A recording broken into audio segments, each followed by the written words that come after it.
নমস্কাৰ।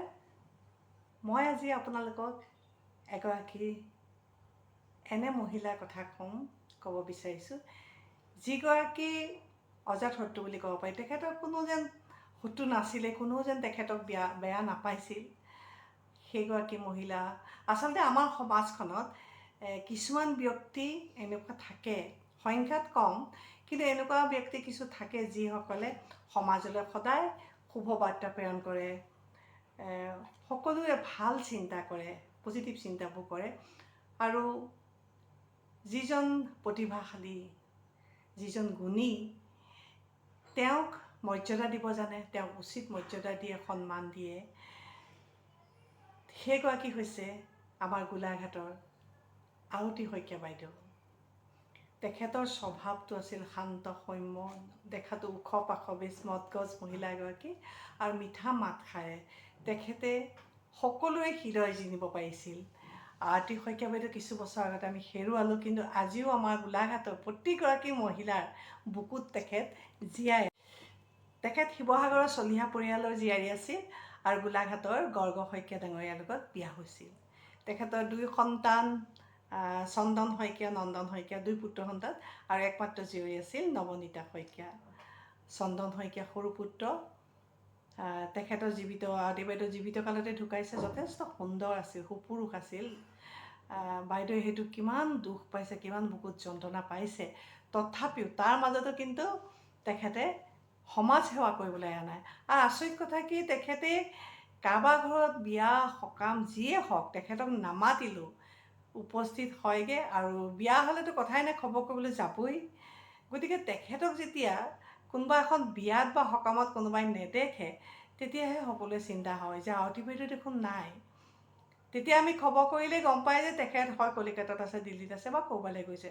যিহেতু তেখেত আধ্যৱন্ত পৰিয়ালৰ বোৱাৰী আছিল, তেখেত আৰ্থিকভাৱে যথেষ্ট সচ্ছল, তথাপিও তেখেত ধনী দুখীয়া একো নোচোৱাকৈ সকলোৰে খবৰ লৈছিল, সকলোকে সন্মান দিব জানিছিল। তেওঁ সৰুগৰাকী, আমি তেখেতৰ ছাত্ৰী আছিলোঁ। তেখেত প্ৰথমে দণ্ডধৰ ছোৱালী বালিকা বিদ্যালয়ত শিক্ষয়িত্ৰী আছিল। পিছত তেখেতে হাতীখোৱা কলেজত অসমীয়া বিভাগত শিক্ষয়িত্ৰী কৰিছিল। তেখেত কিন্তু ডাবুল MA আছিল। ইমান গুণৰ অধিকাৰী হৈও তেখেত ইমান নিৰহংকাৰী আছিল যে সেইকাৰণে আজি গোলাঘাটৰ প্ৰতিগৰাকী মহিলাৰ বুকুত তেওঁ জীয়াই আছে। অসম প্ৰদেশ মহিলা সমিতিৰ একেবাৰে প্ৰতিষ্ঠাকালীন অৱস্থাৰ পৰা তেখেত জড়িত আছিল। সেইকাৰণে তেখেতক প্ৰজ্ঞাশ্ৰী উপাধিও দিয়া হৈছে। তেখেত সেইটো কাৰণে নহয়, তেখেতে আচলতে মহিলা সমিতি বা লেখিকা সমাৰোহ সমিতিলৈ তেখেতৰ বহুতখিনি তেখেতৰ বৰঙণি আছে। আৰু তেখেতে ক'ব লাগিব যে তেখেতে গোলাঘাটৰ পৰা এবাৰ বিধানসভা নিৰ্বাচনতো অৱতীৰ্ণ হৈছিল। তেখেতে সকলোকেতো দিয়া, মই ব্যক্তিগতভাৱে তেখেতৰ পৰা বহুত প্ৰেৰণা পাইছিলোঁ। মোৰ যেতিয়া গল্পবিলাক বিভিন্ন কাকত আলোচনীত ওলাই আছিল, তেখেতে কৈছিল যে তোমাৰ যে এইবোৰ গল্পটো এদিন হেৰাই যাব, নোহোৱা হৈ যাব, গতিকে তুমি এখন গল্প সংগ্ৰহ উলিওৱা। ময়ো তেতিয়া কথাটো ভাবিলোঁ যে হয়, মইতো কাগজ পত্ৰ সাধাৰণতে নিউজ পেপাৰবোৰ ইমান সযতনে ৰখা নহয়, আৰু ৰাখিলেও পেপাৰবোৰ বেয়া হৈ যায়। গতিকে মই আৰতী বাইদেউৰ উৎসাহতে মোৰ বন্ধন নামৰ গল্প সংগ্ৰহখন প্ৰকাশ কৰিছিলোঁ। আৰু বাইদেউ এটা খুব ভাল গুণ আছিল, সাধাৰণতে আমাৰ মহিলাবিলাকৰ নাথাকে, আনক প্ৰশংসা কৰিব পাৰিছিল। মোক বহুতবাৰ তেখেতে সমজুৱাকৈ প্ৰশংসা কৰিছিল, আৰু যিটো মই খুব কম সংখ্যক মহিলাৰ মাজত দেখিছোঁ। আৰু 2গৰাকী মহিলা আছে তেনেকৈ মোক প্ৰশংসা কৰা, মামণি ৰয়ছম গোস্বামী বাইদেউ আৰু নিৰুপমা গোহাঁই বাইদেউ, বৰগোহাঁই বাইদেউ। হয়তো তেখেতে এতিয়া পাহৰি গ'ল, বাইদেউ বয়স হৈছে, কিন্তু তেখেতসকলে মোক যিধৰণে প্ৰশংসা কৰিছে খুব কম মহিলাই কৰে। আৰু এটা ইণ্টাৰেষ্টিং কথা, এবাৰ মোৰ গল্প এটা পঢ়ি আৰতী বাইদেৱে মোলৈ এখন চিঠি লিখিছে। গল্পটো পঢ়ি খুব ভাল লাগিল, অথচ মোক লগেই পাই থাকে, কিন্তু কিবা এটা কাৰণে তেওঁ মোলৈ চিঠি লিখি সেইটো প্ৰশংসা কৰিব বিচাৰিলে। আৰু তেনেকুৱা এগৰাকী বাইদেউ আছিল বোকাখাটৰ অন্নদা শইকীয়া বাইদেউ। তেখেতেও মোলৈ এখন চিঠি লিখিছিল। আৰু 2জনমান ব্যক্তি, সকলোৱে পৰিচিত ব্যক্তি, আৰু এই আৰতী বাইদেউ, অন্নদা বাইদেউৰ চিঠিকেইখন মই একে আপুৰুগীয়া সম্পদৰ দৰে ৰাখি থৈছোঁ।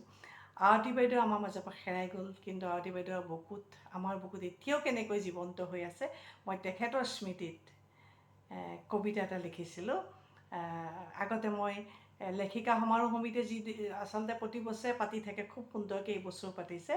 মই তাত কবিতাটো গোৱা নহ'ল, আজি ইয়াতে পাঠ কৰিব লৈছোঁ। কিবা ভুল ভ্ৰান্তি হ'লে ক্ষমা কৰিব। এক বিশাল ব্যক্তিত্ব, জীৱন চৰ্যাৰ কি সুন্দৰ নিদৰ্শন। এবাৰ মাথো পৰিভ্ৰমণ কৰিলে তেওঁ জীৱন পথাৰ, অনুভৱ হয় বৰ্ণিল মনোৰম জীৱন পৰিধি। কি প্ৰচণ্ড সামাজিক প্ৰজ্ঞাৰে অনুপ্ৰাণিত তেওঁ, পৰশত তেওঁৰ যেন মুক্ত হৈ উঠে আনন্দৰ ফচলবোৰ। কৰ্মযোগী পোচাকযোৰ আপাত মস্তক মেৰিয়াই ল'লে আজীৱন প্ৰতীক্ষণ। বুকুৰ মাটি যেন অহৰহ জীপাল হৈ থাকে তেওঁ, সেই মাটিত ভৰি থৈ তৃষিত প্ৰতীক্ষে যেন প্ৰেৰণা পায় জীয়াই থকা।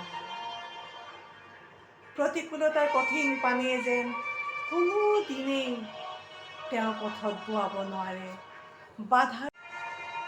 সংকীৰ্ণতাৰ পৰা, স্বাৰ্থপৰতাৰ পৰা বহু যোজন আঁতৰত অৱস্থান তেওঁৰ। উত্তৰ পুৰুষক এক সমৃদ্ধ গতিময় জীৱন দিব পৰাতেই যেন তেওঁৰ আত্মতুষ্টি। বন্ধ্যা বতাহজাকে তেওঁৰ বুকু চুলি সৰি পৰিব খোজে এজাক পথৰুৱা বতাহ, যিয়ে পৰিধি ভাঙি উৰি যাব খোজে দিগন্ত ব্যাপি থকা নীলিমলৈ। য'ত থাকে মাথো প্ৰাচুৰ্যৰ গান, আকাশৰ নীলা আৰু সাগৰৰ গভীৰতা। ঈৰ্ষাই কলুষিত কৰিব নোৱাৰিলে তেওঁৰ মনৰ গহন বন, সেয়েহে পোহৰাই তুলিব খোজে আমাকো বদান্যতাৰে তেওঁ। যিদৰে সূৰুযে পোহৰাই তোলে অজস্ৰ গ্ৰহ উপগ্ৰহ নিজা প্ৰভাৰে, প্ৰজ্ঞাৰ বিচ্ছুৰিত ৰশ্মিবোৰ ছটিয়াই ছটিয়াই যেন উত্তৰ পুৰুষক প্ৰদান কৰি যাব খোজে জ্ঞানৰ সাগৰখন।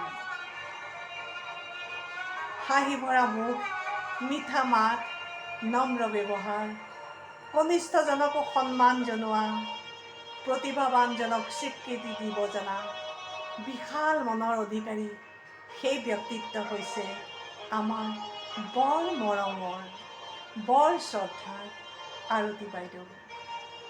বটবৃক্ষ হৈ বহু বহু দিনলৈ আপুনি আমাক শীতল ছায়াৰে আৱৰি ৰাখক।